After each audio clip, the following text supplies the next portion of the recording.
Jerry Kantor. Welcome to Mind Body Peak Performance. Nick, what a pleasure to be here. Thank you. Yeah. So I like to start off with something that catches attention and is out of the ordinary.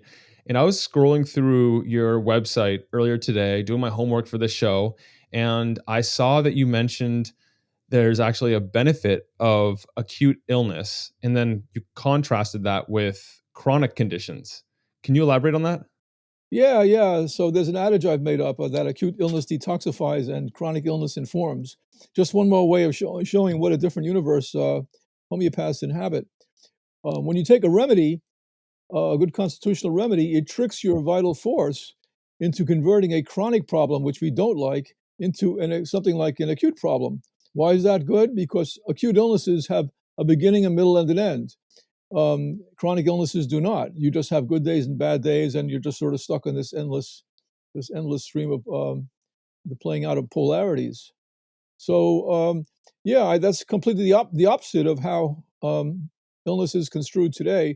We're all terrified of acute illnesses. You walk down the street and sneeze. Someone says, "What are you taking for that?" You know, we are built to overcome both physical and emotional trauma by this acute reaction. So if it's physical, your body identifies a pathogen, mobilizes against it, creates a fever so that your metabolism is increased, fights it off, and then, like in a sine curve, you're back to baseline. And with emotional trauma, it's kind of the same thing. We have an inborn toolkit of emotions that enables us to process grief, an insult, a fright, an anxious situation. It's like a tool. You take it out, use it to solve the problem, to emotional catharsis, and then get back to business. Just like a toolkit, you take your tool out, you use it, then you put it away. And I think it's an advanced placement common sense, but it works for me. So I'm writing about this sort of thing quite a bit. Yeah, we like acute illness. If there was no medicine at all of any kind, our immune system would still contain the greatest doctor in the world, which is inside yourself. And to your best of your wherewithal, fight off pathogens, help you to fight off insults and emotionally stressing situations, and keep you pretty much going. Yeah. We have a lot to unpack there, and you nicely, without even knowing it, foreshadowed a lot of today's conversation. And I also want to talk about vital force because that's one that's big on your website and in your work and everything you do. But I think it's very much misunderstood today. So before we dive into that and your background and everything, let's do a simple warm up, keep things light. And that is, what are the things, the non-negotiables you've done so far today for your health, your performance, and your bioharmony? What have I done for myself? Well, I woke up from a pretty good sleep.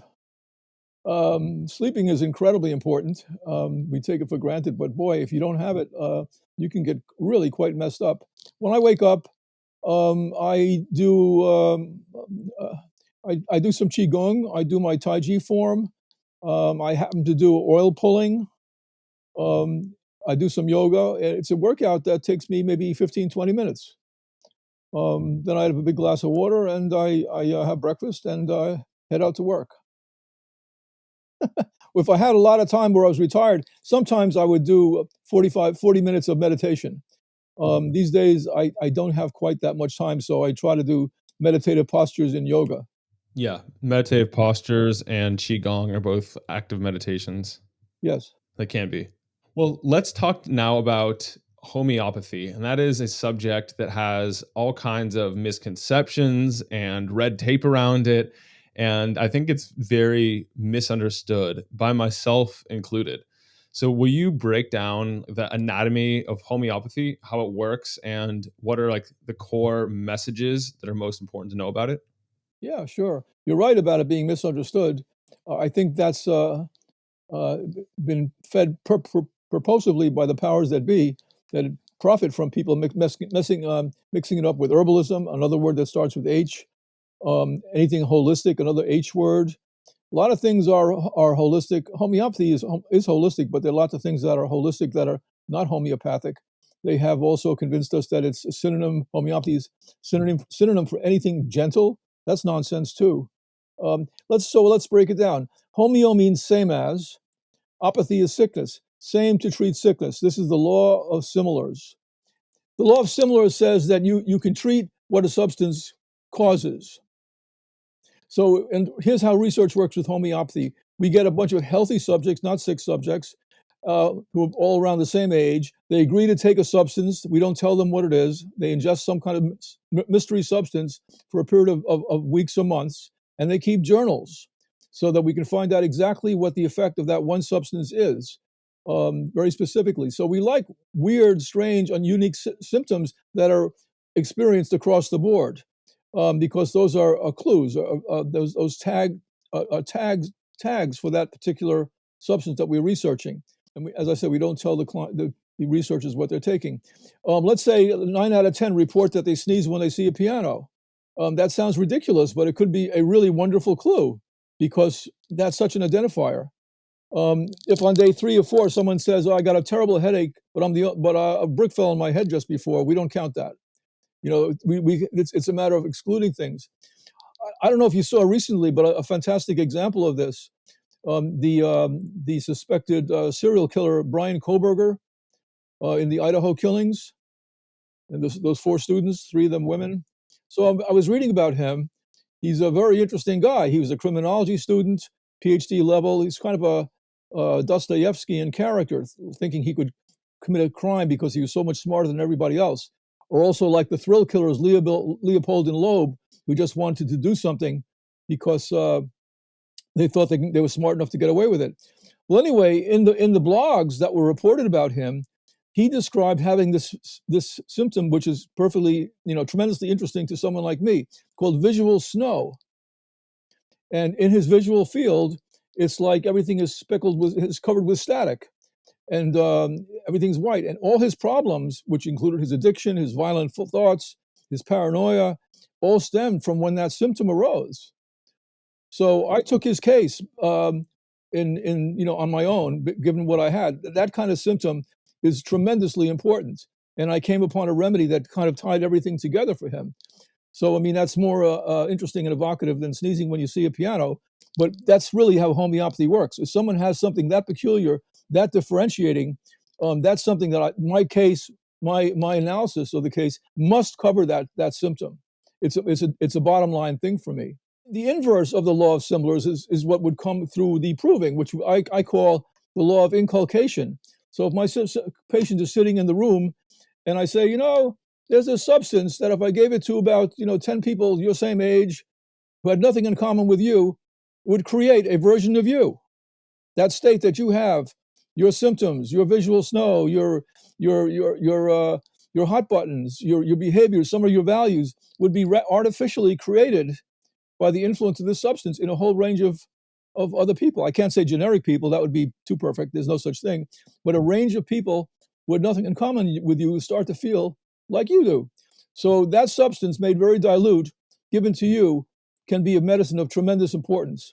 Your vital force encounters it, and I should say what the vital force is. The vital force is your subconscious imbued with physiological features, which is different from the subconscious in psychology, where we think that the mind is something completely separate from the body.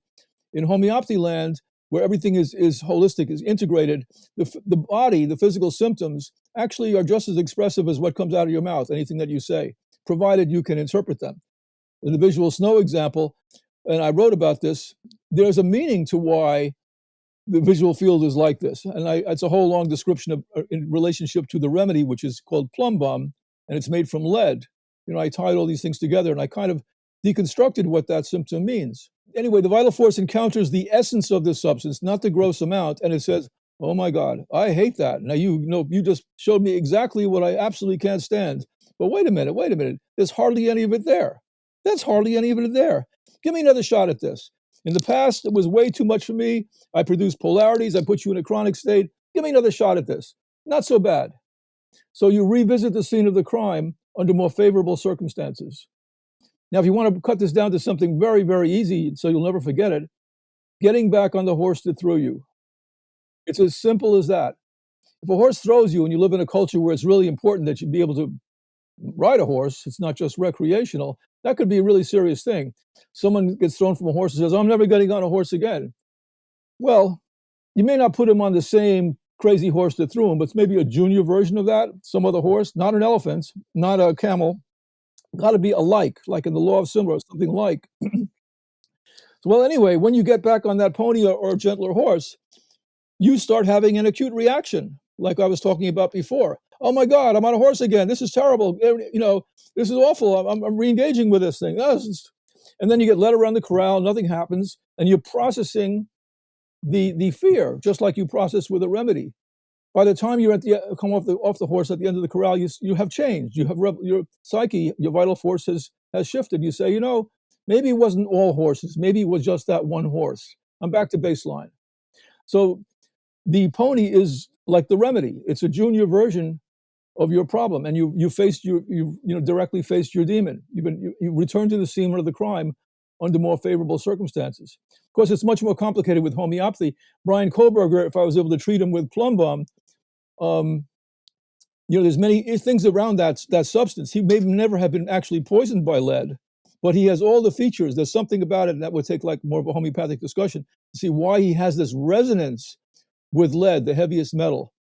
And I can tell you when we actually poison people by small amounts of it, nothing lethal or long lasting, what the theme of that is. And it's like another way of saying that lead has a consciousness. People who need that, it's not just, it's a neurotoxin. They wind up feeling, and Brian Kohlberg is a fine example of this, paranoid that someone's going to come and get them. And their thinking is very reductionistic. It pulls you down into very, very elemental, dire kinds of thinking, which I call reductionist thinking. And and the inverse of that, the polarity, is the lightness of the visual field, the illumination of it. So they say in chronic states, there's always this polarity. You're never just one way. Every coin has two sides. Yeah, and I totally get that. The elephant in the room that I'm sure most people who are skeptical of homeopathy, I mean, to myself, I also would fall into that camp a bit. How can you have a substance that has no biologically active amount of whatever constituent it was? How can that produce an effect on the body? Well, Nick, I mean, energy is real. If you didn't believe in that, you wouldn't even believe in quantum mechanics. I mean, But it just seems that most of like the modern medical paradigm is based on dosages and dosages that we can easily measure and that are agreed upon to be biologically active. So how can this whole field of study say that it actually doesn't need to have any milligrams or picograms or whatever? so the elephant in the room, as far as I'm concerned, is the fact that conventional medicine is absolutely, totally, 100% incapable of dealing with consciousness. They have nothing in that reductionist model that remotely can touch on why someone's a musical genius, why someone can create a poem. Um, it's impossible. There's nothing. I've never seen anything as ridiculous as when people like Daniel Dennett try to account for consciousness in reductionistic terms. I mean, I just have to laugh. I said, give me a break. It's the most absurd circus you've ever seen. You cannot do it. You cannot do it. But we have found, I mean, it's totally scientific and empirical. If you undergo homeopathic research, take a substance, we in a group, participate in approving. That's as concrete an experience as you can have. Participate in approving of something with a bunch of people who you don't even have anything to talk about with. You don't even meet them. You do it, and then send your journals in, and you'll find, lo and behold, if you've done this, all of you have suddenly gotten to be the same way. You're having this have the same, not only the same values, certain same symptoms are being produced by this minute amount. And you may be attracting the same kinds of experience. Mm-hmm. Years ago, this was just never controversial. I mean, that's how homeopathy became a drug. The FDA recognized the legitimacy of the law of similars and did not require that each substance go through this idiotic double-blind research protocol. Not necessary. If you can demonstrate what something does, you can count on, in a dilute amount, it doing what it does. It would be like, Nick, if I said we have to do a randomized controlled trial to prove that getting back on the horse that threw you is a useful principle. Where's the Those are just words. That's just an idea. I mean, where's the transfer? Where's the biological action? Where's the reduction here? And yet people kind of know it as advanced placement common sense. So to me, homeopathy, and also with the fact that we're treating the entire individual, we're not breaking you down into a car. People, I think, kind of know that they're not cars. And that's why they when they go to the doctor and the doctors consider, continues talking to them as if that their symptoms can be accounted for part by part, system by system, the person generally leaves very frustrated. Hey, you haven't listened to me. That's not what I'm talking about. You're being looked at piece by piece. If you look at a cell under a microscope, right, you will know everything about what's in that cell, the mitochondria, the lysosomes. You can know everything about it. But guess what? You would not know from looking at through the microscope whether that cell came from a frog, a human being, or a worm. You wouldn't know anything. Those things kind of matter as far as I'm concerned. Yeah, and so what I hear you saying is that a lot of this has to do with diluting a substance, but more importantly, the constitution of the substance and also the constitution of the person consuming it and finding what's like biologically compatible between the two. I have many analogies that I use. One is of the key in the keyhole. Um, a tiny little key will get you into this huge mansion. If you just encounter this fact for the first time, you say, "Wow, that's unbelievable! I'm going to use this on every house down the street." No, if you want to get into every house down the street, then you need something very crude like a battering ram. The relationship between the key and the keyhole is very, very important. It's a keynote. Um, if I denied you knowledge of what a keyhole was, and let's say, bring me 10 of the smartest people in the world, geniuses of every kind, and I do some kind of hocus pocus, and I deny them knowledge of what a keyhole is, and I show them this object, they would have absolutely no idea what it is. You need to know what the other thing is. Anyway, a person's mental emotional configuration, when I take someone's case, I find out what their traumatic experiences have been, how they sleep, what kind of foods they like, how they are in social interactions. All that creates this kind of a keynote profile of that person, and the remedy must fit that, and only that person. That's why you can't use it on somebody else.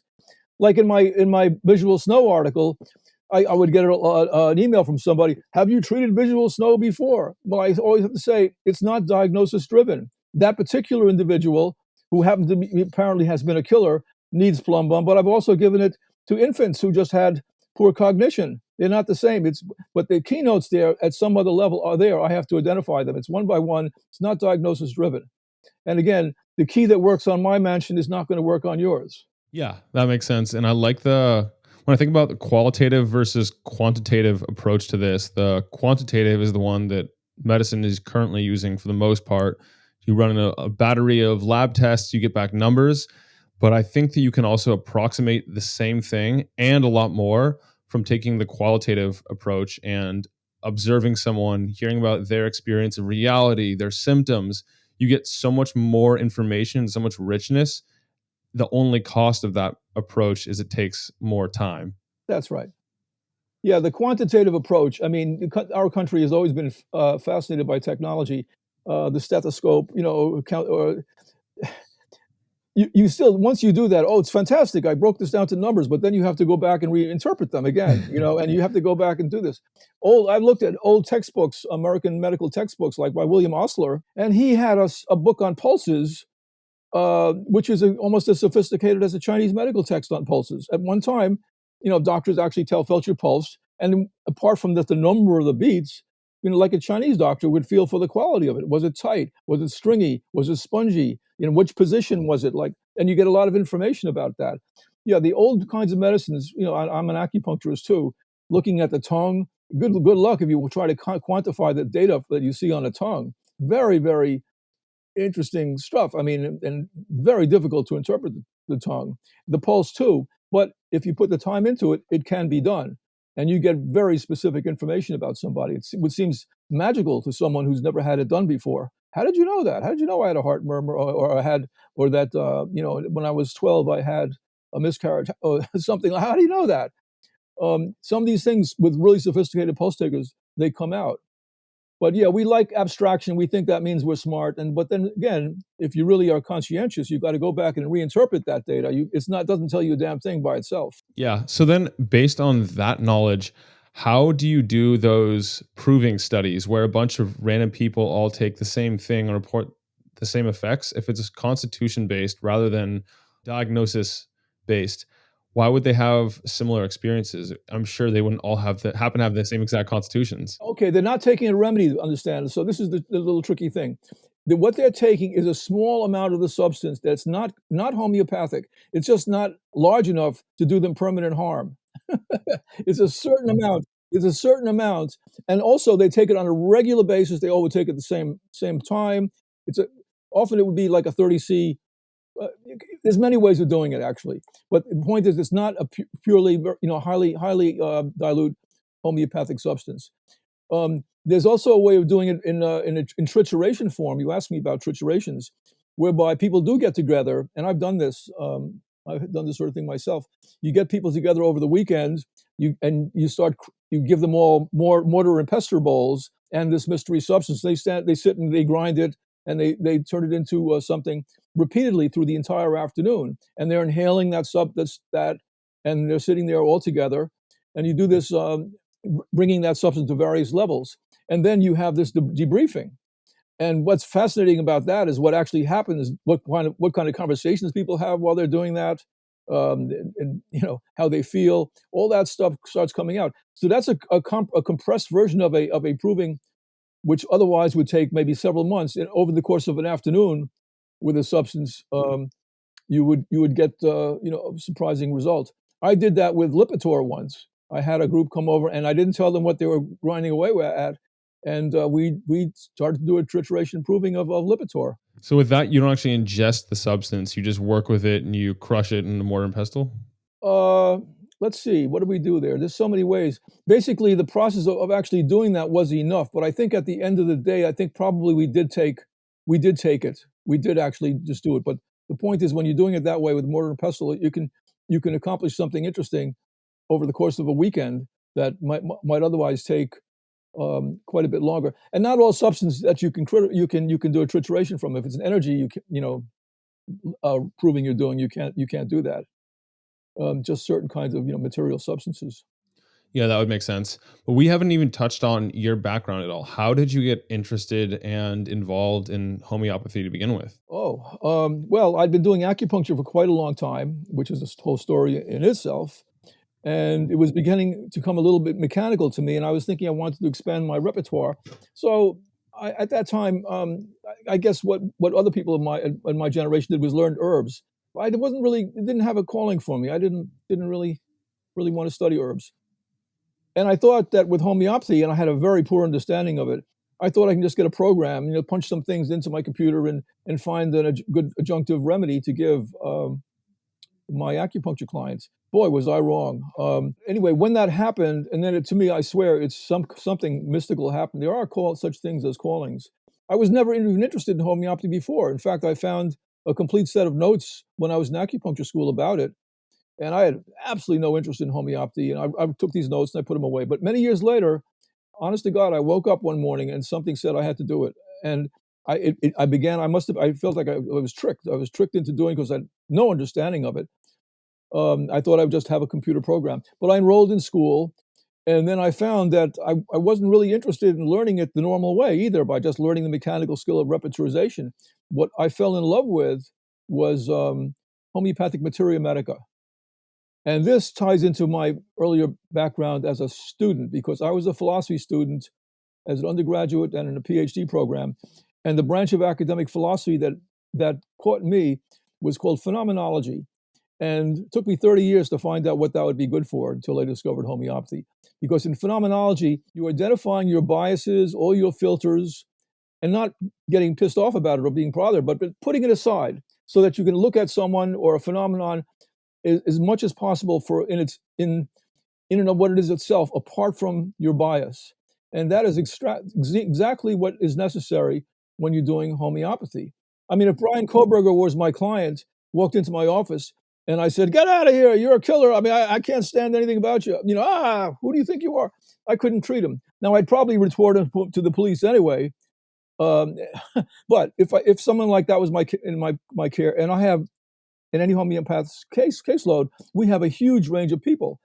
Some wonderful, some obnoxious, some problematic, some frustrating, some paranoid. You have to recognize your own feeling about them, and phenomenology, put it to the side, and actually look at your own reaction as part of what you're investigating. Why is this person emanating this energy here, and what do I do with that? So it's a spiritual challenge for people like me, and actually it promotes our having be a little bit spiritual in the world. We can't be reactive like the normal person. At the very end of the day, yes, it is kind of a judgment. If I say you need this remedy, I've decided, bottom line, this is what's going on with you. But how I got to that point has got to be, very, very in a very pure, very objective kind of a manner. So my connection with homeopathy is, I think it was ordained. It's something I'm probably better at than anything else I do, and I think about it a lot, and I find I'm able to use my background in Chinese medicine to explain homeopathy, which is very useful because Western terms, with the reductionist model of thinking about things, very, very inadequate. But in Chinese medicine, the terms and the ideas are useful. And my first book, in fact, was a synthesis of traditional Chinese medicine, medical theory, homeopathy, and conventional medicine to interpret chronic illness. Before we even get into all that, what's the history of homeopathy? How is it being used around the world in different cultures? Is it recognized? Yeah, it's very different from what it is here. Again, that would be hours to describe. I mean, it's got a long history. In India, they think they knew about it before Hahnemann. That it goes way, way back. I can't parse that out. Could very well be because why is India so gung ho on homeopathy? There are hundreds and hundreds of homeopathic medical schools there. I mean, this country, it's laughed at, right? It's marginalized. It seems so foolish. You go to Spain or France, only physicians are allowed to practice it.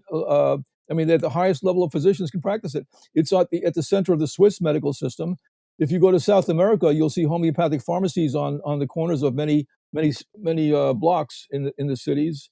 Um, in London, I mean, there's a tremendous. Don't get me wrong. There's a tremendous attack on homeopathy that's been ongoing, even worse now than ever before.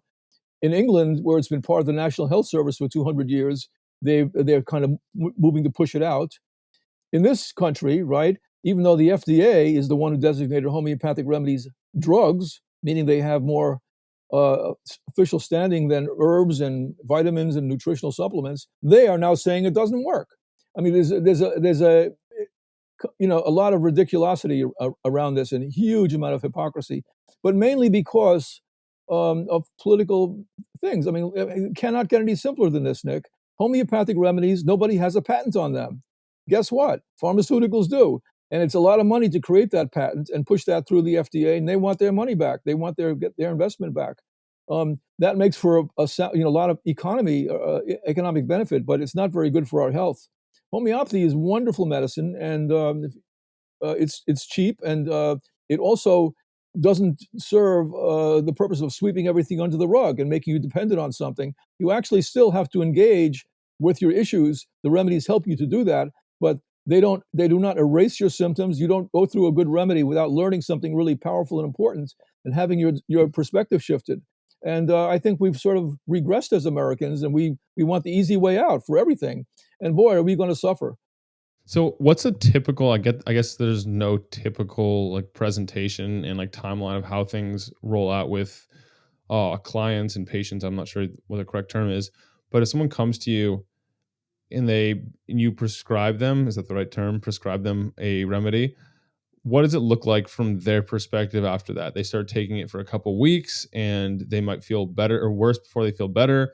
And then they'll have some kind of breakthrough in that process. And then they'll have other transformations and it's ongoing. How does it go? Yeah, okay, I'll explain that.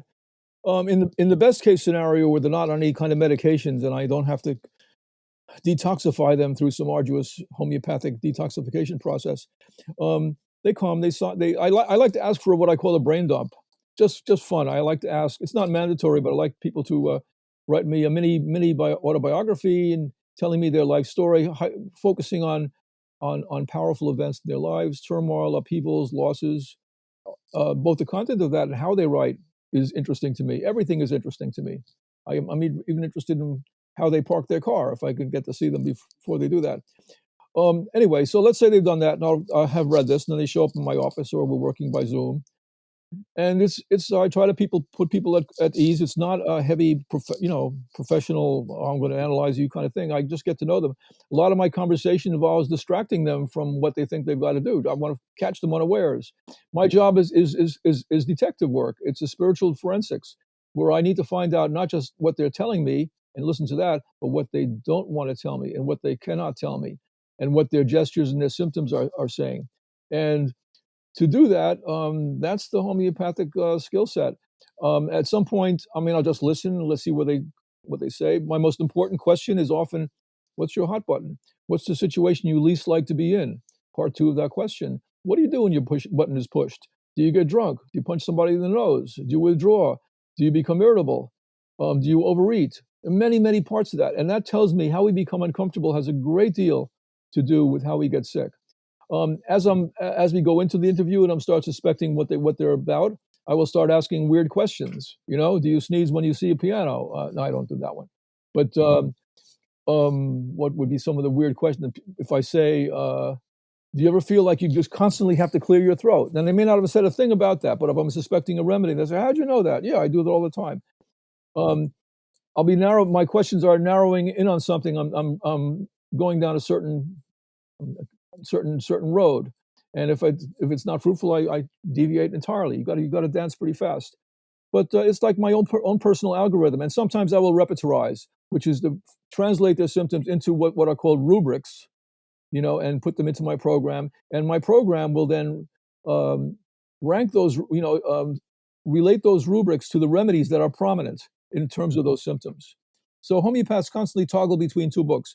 There's the repertory, which is an index of all the symptoms a human being or an animal can have, referencing those symptoms back to the remedies that are prominent for that, and the materia medica, which is the inverse, a description of very individual remedies um, in terms of the symptom picture that's attached to them. Anyway, at the end of the hour and a half, my first session is kind of a magical amount of time. I say, "Okay, here's my verdict, the big reveal. This is your remedy," and I'll tell the theme of this remedy, and I'll look at the emotional reaction of the person. Sometimes they'll say, they'll burst right into tears. "How did you know that?" "That's exactly how I feel." You know. Also, things that happen early on in life to a homeopath matter much more than what's happening right here. I may get my remedy based from something that happened when they were in the womb, even if they're 50 years old. Um, I never know ahead of time what will matter. But that first remedy is a very big deal. It gives me an understanding of the client and their baseline. Now, when I'm working along that line, because homeopathy is information more than not a material substance, a single dose of that remedy, dilute on top. Not only is it dilute, you only take it one time. That will work for like weeks and weeks. Really? So here's the other metaphor that I use to explain that. The remedy is a permission slip to the subconscious. It's a permission slip. It says to the subconscious, "You see this? You see this? You remember? Isn't it? Oh yeah." The vital force says, "I hate that. I've been putting up. I'm not dealing with that again." Well, here's a permission slip. You have my permission to re-engage with this and get over it. It doesn't have to be in words, but that is really a very apt metaphor for what the remedy does. And then the vital force says, "You really? I get another shot at this?" And then it does, and it takes weeks and weeks to carry out that permission. Nick, if you have a burning existential question in your mind, you wake up every single morning. This is conceivable, right? Every morning you wake up, you've got this question, you never had it answered, and I come up to you out of nowhere and I whisper the answer in your ear, and you instantly know that it's right. Would it matter if it was whispered or shouted? No. Would it matter if I said it again and again and again? No. A single dose is like that. Once the key latches in there, you don't have to put the key in again. Once the vital force gets the gist of this, it says, "Oh my God," and you can't stop it. It's very difficult to antidote a good remedy, the body, because it releases a reaction that really wants to happen very badly. When we are stuck, when someone comes into my office and sits in my chair across from me, they are saying, "I'm stuck. I am stuck. Please, I can't do anything. Everything I've tried, All the suppressive measures have not worked. I'm just stuck. Can you do anything for me? I say, well, I will try to find the permission slip for this situation. I will try to find, help you to your subconscious, something way behind the scenes, re-engage with this issue under more favorable circumstances, and let's see where it goes. It's also true, it's very humble medicine. I give the remedy and I get the hell out of the way. I do not have an agenda. It seems to people in the world when I describe a case, I must have had some agenda if I'm treating them for something that has resulted in gender confusion or something. I have no interest in that, but it may tie into why this has happened to that in this one individual's case. May very well not. Many cases where that's involved has the remedy has absolutely nothing to do with it, and sometimes it does. We are phenomenologically completely objective. All we care about, honest to God, is giving the remedy that fits. If you want to get into your house and it's storming out and it's pouring and you're hungry and you lost your shoes, all you care about is that you picked the right key on your keychain. That's all you care about. Well, first of all, I love the slogan of spiritual forensics. It sounds like it's a really cool profession, and I'm guessing every day is vastly different from the next in terms of like what you hear and where your mind's going in terms of potential remedies for that person at the end of the hour and a half. What does it feel like when you're actually like coming up and compiling this to them? Like, is it always very clear, like it must be this, or do you have like three or four you're trying to narrow down and you don't know if that's actually it at the end of the hour and a half? Yeah, I have a pretty exacting standard. Um, Most of the time, I would say 90% of the time, I have a very powerful feeling about it, and it comes through. And I'm not ashamed to say that when I communicate that, that also is working. If I describe a remedy and they haven't even gotten in the mail, I'm working on it. It will already work before it arrives, because my words will have penetrated so deeply into them. Not out of ego, but because it's just the key is already fitting into the keyhole. And you're right about it being a very satisfying job. I wrote a blog about it saying this is the world's greatest profession from the point of view of challenge and gratification. It's absolutely fantastic, and I wish more people would go into it. I'm not paid a salary. People come and pay out of their own pocket. No one is going to fire me unless the FDA breaks down my door one of these days. It's very, very satisfying. And every single day I learn something new. And I have special clients who teach me. Every time I see them, I learn about a remedy that they need in a much more profound way. So there's a never ending growth that attaches to this. Um, and it does happen that I'm not infallible, that I will give someone a remedy that's not optimal. Usually, when that happens, it pushes out something that's more clear. It's like the vital force says to me, "Here, you idiot! Now do you see this?" So the symptoms that I missed, or some aspect of it, will become more pronounced, and then I have to shift a little bit and find what that is. Um, if I give something that does absolutely nothing, well, that's information too, because that means there's some completely other way that I have to look at that, and I have to make an adjustment. I think it's a healthy thing. If we both for patients and for practitioners, we tend to be robotic in life, and it's habits are formed. We do these things the same way, and then we're surprised that we that these certain habits lead us down certain directions. And well, because we're not flexible enough. We haven't seen opportunities for going down a slightly different road. So that works for me too. And every day it challenges me to keep my mind nimble. How much of this comes down, because when I think about this versus the quantitative approach, what I like about the quantitative approach is the patient doesn't necessarily need to know all the things that they're experiencing to tell you that, oh, my thyroid lab came back low or came back too high, which is rare. But versus they might forget that they have cold hands and cold feet constantly in the morning if they go to describe like how they're feeling to you. How much are you relying on the patient? How much are you like probing to try and figure out things that you know are important that they might not even think of? Yeah, that's a great question. Well, this is why I'm very informal, and I try to make someone uncomfortable. Something will slip out. Sometimes at the very, very end of the session, something will slip out of their mouth, or I'll just there's so many tricks you can have. I'll just make a comment about something and just sort of see where it goes. It's very open.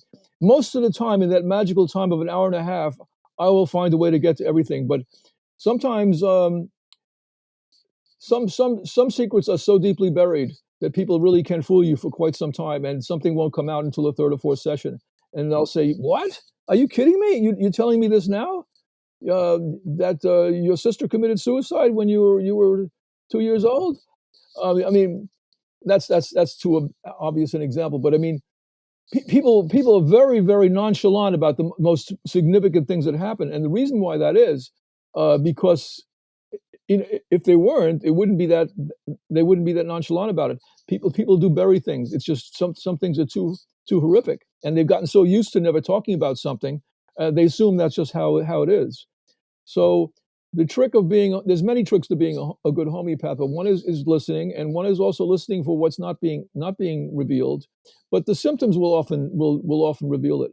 And I never met Brian Koberger, but if when I read about his visual snow symptom, I have to think, what the hell? Why would he? What does that mean? What is the body saying when it covers everything with snow in the visual field?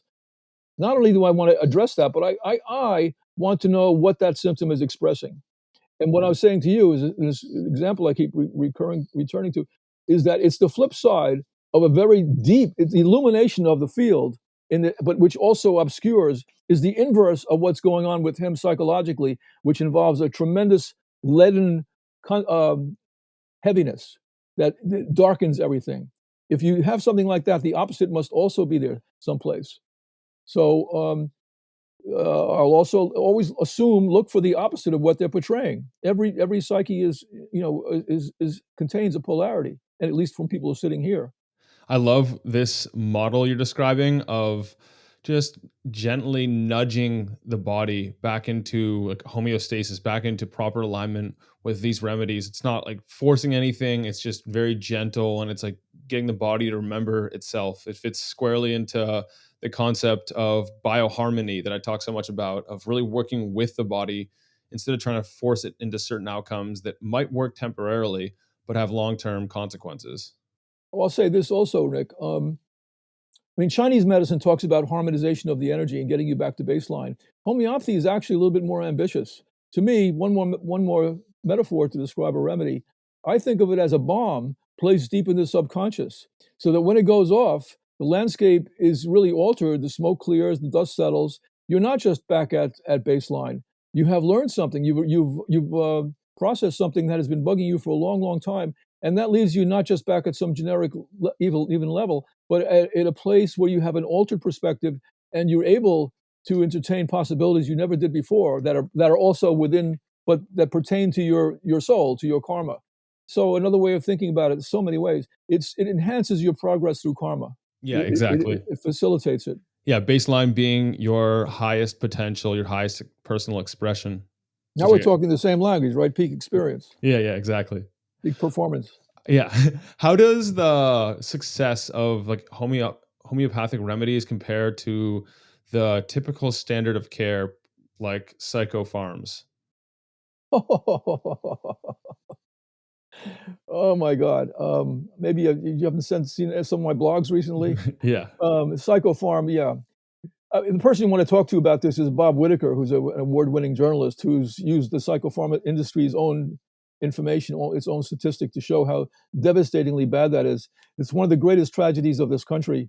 Um, we have horrific mental health statistics because these pharmaceuticals not only don't work very well, they harm us enormously, both in the short run and the long term. Um, Tardive dyskinesia, did not exist before these psychotic remedies, things like that. It's just such a fantastic model to make people crazy and then make them demand more of the same crazy making medicines. I had one of my blogs. I had a fantasy about P.T. Barnum coming back from the dead. He's the one who invented the idea of. He was called himself the Prince of Humbug. Humbug is a wonderful word. In the commercial, you just see Scrooge running around saying, "Bah, humbug," but people don't know what it means. It's a very polite word for bullshit. So when Scrooge was saying about Christmas, "Bah, humbug," he was actually prescient because so much about Christmas is humbug. The rampant consumerism of it, the lack of any kind of spiritual meaning. That's kind of what he was about. Anyway, Barnum, who, yeah, so bullshit. That means something different from hoax. It means something different from lying. It's something which takes advantage of a proclivity to be entertained that people have. People want to believe something, And so Barnum, who was great at this, gave them what they wanted to see, man who was partly monkey, partly human, you know, all kinds of crazy things. And now in my fantasy, I have him wanting to come back from the dead because he sees the incredible humbug created by the pharmaceutical circuses with their crazy names, Smith, Claxco, Smith, Kline, and Pfizer, and he wants in on the action. And and I explained to him that what the differences are between his day. He was charismatic, and the executives of these pharmaceutical companies are anything but. They're buttoned down dullards, but with hugely wealthy, much wealthier than him. Anyway, he comes back to life in my dream as a zombie, and he gets caught up in psychiatry. And boy, do they do a number on him. He winds up turning in his grave, and they diagnose him as having tardive dyskinesia. Anyway, it was a fantasy on my part. But yeah, the Psychopharm is very harmful, and the developing lands where they're not subjected to this, and they're allowed and able to engage with uh, their life traumas, directly, and maybe with herbal medicines or the use of a shaman, do much better than here than we do. We have a generation now. I mean, just look around. Coddled people have no grit. People who think they can get a quick fix on anything. It's really pretty bad. Plus, here's something that never gets investigated because it's really dynamite. The shootings and the suicides, the woman strangling all her children. They're not over medicated. They're medicated. Not everybody will do these things, but people, as I say, they're all different. The differences between people matter much more than the similarities. And if you actually did investigate, I had a colleague who actually did, to as far as he could, investigated many crimes. The amount of what percentage of those crimes involve psychopharm medication, you'd be stunned. But that discussion is not allowed to happen. Yeah, yeah, I'm aware of that and starting to become more aware of that, and it's not a pretty picture. What about while you were researching for your book, Sane Asylums, were there any things that stood out in particular to you or that really caught your attention? Oh my God, that was so much. What a trip that was. Well, the first thing that led me into that was the baseball team that was fielded by representing the Middletown Asylum. The team was called the Asylums, and Wow. they were great. They were Selden Talcott, the superintendent of the Middletown Hospital, which was the mother church of homeopathic mental hospitals. Absolutely not recorded anywhere. I mean, well, you asked me what struck me, so many things, but the main thing was that how do you hide this incredible history? How could they pull this off? I mean, the Middletown Asylum had 49 buildings and held 2,000 patients. All the conventional texts I researched never mentioned it. Histories of mental hospitals in this country, histories of mental health care, of the asylums, didn't exist as far as they were concerned. I'm so much I could rant about here, but it really does infuriate me. Johns Hopkins, which is a major medical institution, has a history of medicine department, and all they've been doing over the few decades is saying homeopathy is a passing phase. It was a heresy. Never realized the significance of it. It was just not invested in that. 25% of those hospitals, mental hospitals, were homeopathic. There were hundreds and hundreds of homeopathic hospitals in general, and thousands of homeopathic pharmacies around the country. This was not a sect. This was not a heresy. Um, I have a chapter in that book about the what I believe Mary Todd Lincoln, Abraham Lincoln's widow, was cured of insanity by homeopathy. I'm pretty convinced of that. I have a chapter on that. It's a journalistic coup, maybe 150 years late. Again, that's been suppressed. But the baseball team, getting back to that, Selden Talcott noticed that people were much better off when they watched baseball. It was very engrossing. It just had a huge effect on them. So I wrote a whole chapter about baseball and the asylums in that book. Um, yeah, he poached players from neighboring areas, and he produced this powerhouse team that played major league teams to a standoff. And everybody came around, and he was a big baseball fan. And you can still probably see the baseball field next to the Middletown Asylum.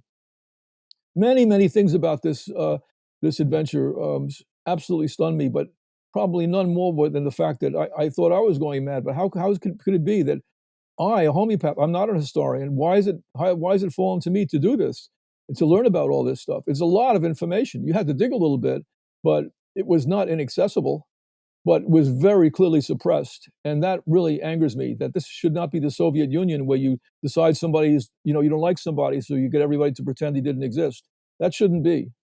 And when you steal a history, you close off possibilities. People do not know that there's a really great alternatives to the psychopharm medication route. Very, very powerful. That respects your existence in the world, your existential issues, helps you along with them, does not addict you. Everything good about it. Does not require someone making a gigantic profit on the fact that you're taking this. I mean, it's a no-brainer, obviously, but when something is such a big no-brainer, that doesn't mean it's brainlessly going to be adopted. Yeah, unfortunately, that's the current state of the world. And if something's been used to success for a long period of time by a bunch of different countries, a bunch of different cultures, there's likely a reason they continue to use it. They wouldn't all adopt something that just doesn't work and is a sham. No kidding. I'll go back to acupuncture for a moment. My generation created the acupuncture profession. When I started practicing needling, it had to be at night, in some secret location because it was illegal for anyone other than a doctor to put a needle in anybody. And we were called voodoo doctors. We were called all kinds of names. Now, without the help of the medical profession, um, just the fact that people went to acupuncture so often, it is now licensed in every state in the country, and people come out of Ivy League schools and become acupuncturists. It absolutely amazes me that this happened over the course of 40, 50 years. But that was my generation that did it. But it's to your point that you really can't kill something that especially is a law of nature. The fact that the meridians exist, you can't hide that. They really do. If you stimulate a point on the hand properly, you can trace the sensation right up to where it terminates. Um, you can't do that. You can't make that up. The law of similars, for God's sakes, getting back on the horse that threw you. Really, you're going to get people really to think that's not possible? That there needs a randomized control study to prove something like that? Anyway, especially back in the 1890s, 1880s, everybody wanted the same power to control the concentration of drugs that they were using. Nobody wanted to be told that. This is before the era of patented medicines. So people on both sides, allopathic physicians, homeopaths, they all knew that there was clearly a difference between a substance that was, dilute and not, and that people did want control over it. But still, the division occurred along economic grounds because of the way education was set up.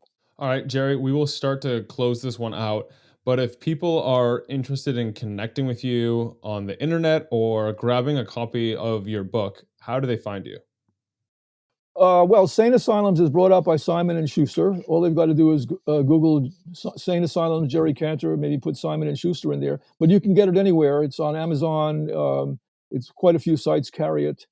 If you will go to my own publishing website, rightwhalepress.com, you'll see it there along with my other books. Um, that would be a good thing. I've got a book coming out in October, which is called the Emotional Roots of Chronic Illness.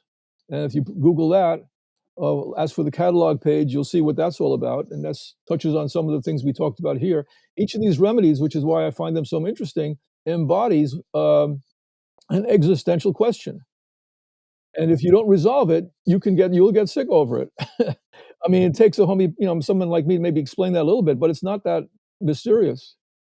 Um, so existential questions do not have an answer, a logical answer. They don't have a yes or no answer, but they have a charge. Like if you watch early Woody Allen movies, we're all going to die. We're going to die.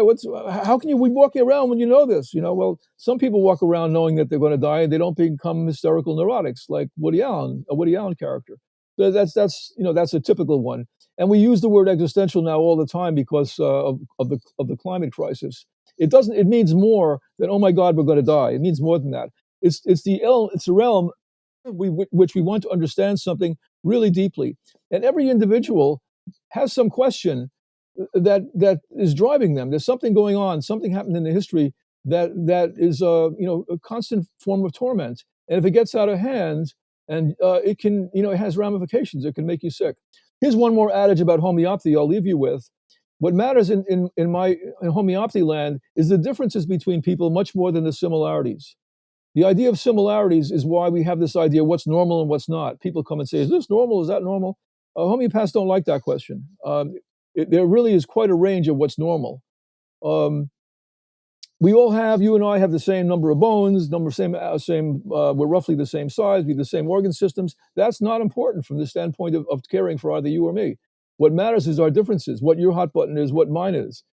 People come and say, "Oh, Jerry, I fall between all the cracks. They want one guy wants to diagnose me this, someone that. I fall between the cracks. They don't know what to do with me." Homeopath says, "Great, I love the cracks. Everybody's a crack as far as I'm concerned. Give me a crack at this." So yeah, it's just a different paradigm, but it's not complicated and it shouldn't be mysterious and it shouldn't be off-putting. And people have to become aware of how manipulated they have been to have lost track of this. How much manipulation and power it takes to get people to learn something idiotic that a fever is a bad thing. Very few fevers are dangerous. They all mean that the body is processing something. Very, very seldom is it dangerous in itself. And then you've got other problems on your hand when that's the case.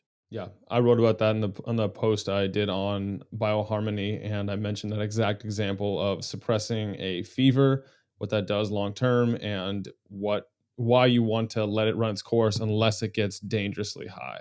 Exactly, exactly, Nick. That's right. But if folks are interested in finding your work online outside of your book, what website should they check out? Oh, well, my practice website is vitalforcehealthcare.com. They can go there, and they'll find a way to me. Okay.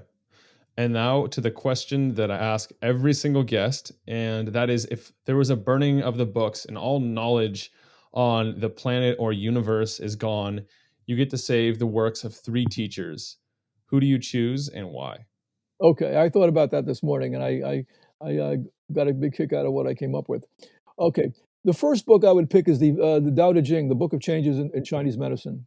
Those 64 hexagrams contain um, a tremendous amount of information, and that 64 number, there's something really significant about that. I have another book that talks about the genetics in terms of that number, but that's kind of mysterious. But anyway, that's a fantastic book. It's an oracle, of course, and you can throw it to get a reading on a situation. It's just an absolutely brilliant book. My number two would be James Tyler Kent's Homeopathic Repertory. And that is an index of every symptom, mental, emotional, and physical, that he could think of at that time, um, referencing them back to the remedies that could represent that, and rating those remedies in relationship to that. I don't know if you have any idea what an accomplishment that is. You can just use that book, maybe not even knowing any theory, and you could practice homeopathy just cookbook style. But it's an enormous achievement. And Kent also had very deep insight into the remedies. He was a transcendentalist, he was a follower of Swedenborg. So I packed a lot into that particular choice. Now, for three, I decided to go light a little bit. And people need to have enjoyment, they need a little bit of mystery, and they need some fun. So it's a toss-up between the chess books of Mikhail Tal, who was an incredible genius, whose games were completely magical. He created all kinds of chaos on the board, but in the end, magically extricated himself and created a winning situation. And was a wonderful character. His books are amazing, but it's a toss-up between that and Doctor Strangelove by Stanley Kubrick. That particular movie, which also is entertaining, unbelievably funny, very, very dark, and full of lessons. So if you're only going to give me three or four things, I guess I'd leave with that for the time being. There's other things I could think of, I'm sure, but that's what I thought of for your show today. I love it. Those are well thought out, and I like the mix you have there. One thing I didn't ask you at all about is your thoughts on like your over the counter homeopathic remedies. And I'm not sure if arnica would fit into one of them, but the little things you can get in the convenience stores, and some people say they work, others say they do nothing. Wow. 2 months ago, I wrote an article for an online homeopathic journal about the homeopath Frederick Humphreys, who was the first homeopath to make combination remedies in this country. And they were really good. There were three or four remedies together, and he put out a manual explaining it. And he thought this will revolutionize homeopathy. People could do this in their home. He made a huge amount of money. The manuals, the remedies were tremendously popular. The academic profession had a real problem with him because he thought people were going to be driven away from the professionals. But also, and this is what relates to your question now, it's absolutely true. People would get mixed up. They would confuse these combination remedies with patent medicines, snake oil kinds of stuff, and that would actually delimit the legitimacy of the remedies. So yeah, the over-the-counters, it's the same problem today, Nick. Exactly the same. When you have arnica on the same shelf as an herb, people do not know that they work on two entirely different principles. They don't know. All they want is something that'll fix their muscle pain, their aching shoulder, or but it's not a good thing. Still, and also they are not working at the deepest principles. And low potency remedies, you can use them as per condition, you know. Whereas at the higher potency, it's a much higher stakes bet because you're plugging into that all these things I was talking about at the psychological level.